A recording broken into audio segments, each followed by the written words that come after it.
بسم اللہ الرحمن الرحیم۔ السلام علیکم ورحمۃ اللہ وبرکاتہ۔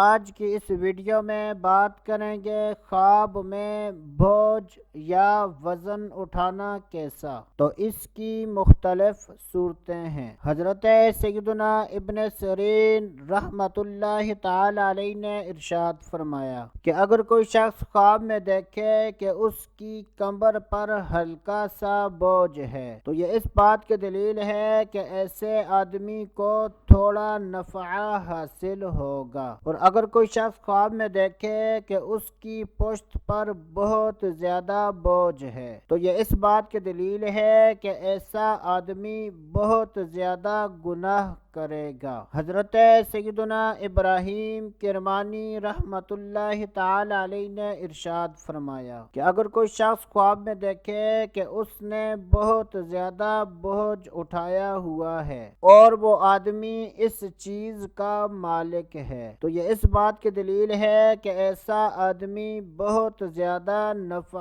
حاصل کرے گا، یا ایسا آدمی اپنے مال میں بہت زیادہ نقصان اٹھائے گا۔ اور اگر کوئی شخص خواب میں دیکھے کہ اس نے بہت زیادہ بوجھ اٹھایا ہوا ہے اور وہ آدمی اس چیز کا مالک نہیں تو یہ اس بات کی دلیل ہے کہ ایسا آدمی نیک اعمال کرے گا۔ اللہ عز و جل سے دعا ہے کہ اللہ عز و جل ہمیں اچھے خواب دیکھنے، برے خوابوں سے بچنے کی توفیق عطا فرمائے۔ تو دوستو ابھی کے لیے اتنا ہی، اگلی ویڈیو تک اجازت، اللہ حافظ۔